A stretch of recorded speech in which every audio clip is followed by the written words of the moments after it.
আসসালামু আলাইকুম। সলিউশনের আরও একটি নতুন ভিডিওতে আপনাদেরকে স্বাগতম। আজকে আমরা দেখব জাভা প্রোগ্রামিংয়ের মেন মেথডে কেন public static void main string ARGS এই লাইনটি লেখা হয় এবং প্রত্যেক লাইনের কাজ কী আমরা বিস্তারিত দেখব। প্রথমে আসি আমরা পাবলিক কিওয়ার্ডে।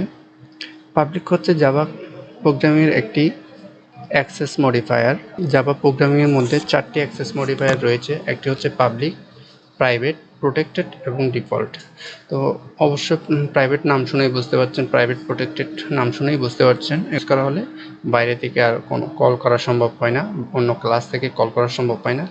তো সুতরাং এই মেন মেথডকে পাবলিক করার কারণ হলো যাতে অন্য ক্লাস থেকে এই মেন মেথডকে কল করতে পারে বা জাভা ভার্চুয়াল মেশিন রান করার জন্য মেন মেথডকে কল করবে। যদি অন্য কোনো অ্যাক্সেস মডিফায়ার ইউজ করতাম সেক্ষেত্রে জাভা ভার্চুয়াল মেশিনও এই মেন মেথডকে কল করতে পারতো না। আর জাভা ভার্চুয়াল মেশিন যদি কল করতে না পারে অবশ্যই প্রোগ্রামটি রান করা যাবে না, কেননা জাভা প্রোগ্রামিংয়ের স্টার্টিং পয়েন্ট হচ্ছে মেন মেথড। সুতরাং অবশ্যই এতক্ষণে বুঝে গেছেন পাবলিক কিওয়ার্ডটি কেন ইউজ করা হয়েছে। এখন আমরা আসি স্ট্যাটিক কিওয়ার্ডে।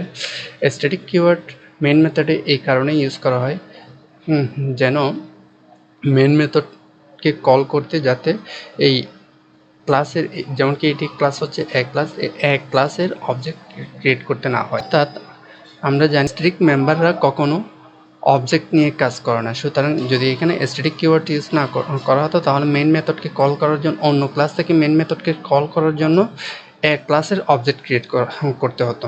তাই এখানে স্ট্যাটিক কিওয়ার্ডটি ইউজ করা হয়েছে। আশা করি এই বিষয়টাও বুঝতে পেরেছেন। এখন এখানে দেখেন ভয়েড হচ্ছে এক ধরনের জাভা প্রোগ্রামিংয়ের ডেটা টাইপ। এই কোনো একটি ফাংশন বা মেথডের আগে এই কারণে ইউজ করা হয় যাতে ওই মেথড বা ফাংশনের রিটার্ন টাইপের পরিবর্তে ভয়েড ইউজ করা হয় যাতে এই মেথড বা ফাংশনের কে কোনো কিছু রিটার্ন করতে না হয়। আর আরেকটা জিনিস আমরা জেনে রাখতে পারি, সেটি হচ্ছে ভয়েড মানেই হচ্ছে নাথিং। তো সুতরাং এখানে ভয়েড ইউজ করার কারণে আমাদেরকে কোনো কিছু রিটার্ন করতে হতো না। যদি এখানে ভয়েড ওয়ার্ডটি যদি তুলে দিই,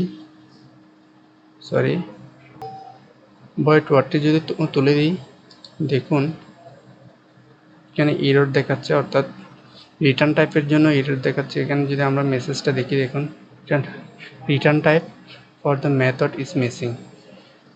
সুতরাং কোনো একটি মেথড লিখতে গেলে অবশ্যই রিটার্ন টাইপ দেওয়া লাগে, আর যদি রিটার্ন টাইপ যদি কোনো কিছু না দেন সেক্ষেত্রে আপনি ভয়েড কিওয়ার্ডটি ইউজ করতে পারেন। এখানে স্ট্রিং আরজিএস দেখেন, স্ট্রিং হচ্ছে জাভা প্রোগ্রামিংয়ের প্রিডিফাইন্ড ক্লাস। যতগুলো জাভা প্রোগ্রামিংয়ের মধ্যে প্রিডিফাইন্ড ক্লাস আছে, প্রত্যেকটি প্রিডিফাইন্ড ক্লাসের নামের প্রথম লেটার, অর্থাৎ প্রথম লেটার দেখুন এখানে এস স্ট্রিং এসটি ক্যাপিটাল লেটারের হবে। প্রিডিফাইন্ড ক্লাস চেনার একটি উপায় হচ্ছে প্রথম লেটারটি অবশ্যই ক্যাপিটাল লেটার হবে। আর এখানে আর্গুমেন্টস পাস করার জন্য এই মেন মেথডের জন্য আপনি যদি কোনো ইনফরমেশন পাস করতে চান সেজন্য এখানে আরজিএস লেখা হয়েছে। আর যদি আপনি কোনো ইনফরমেশন পাস নাও করতে চান তারপর আপনাকে এই ফরম্যাটটি ইউজ করা লাগবে এই মেথডের জন্য, কারণ জাভা ডেভেলপাররা এই ফরম্যাটটাকে জাভার সিনট্যাক্স রূপে ফিক্স করে দিয়েছেন। তাই আপনাকে যদি কোনো ইনফরমেশন পাস করতে নাও চান তারপরও এই ফরম্যাটটি আপনাকে মানতে হবে। আশা করি বুঝতে পেরেছেন। সলিউশনের সাথে থাকার জন্য ধন্যবাদ। আসসালামু আলাইকুম।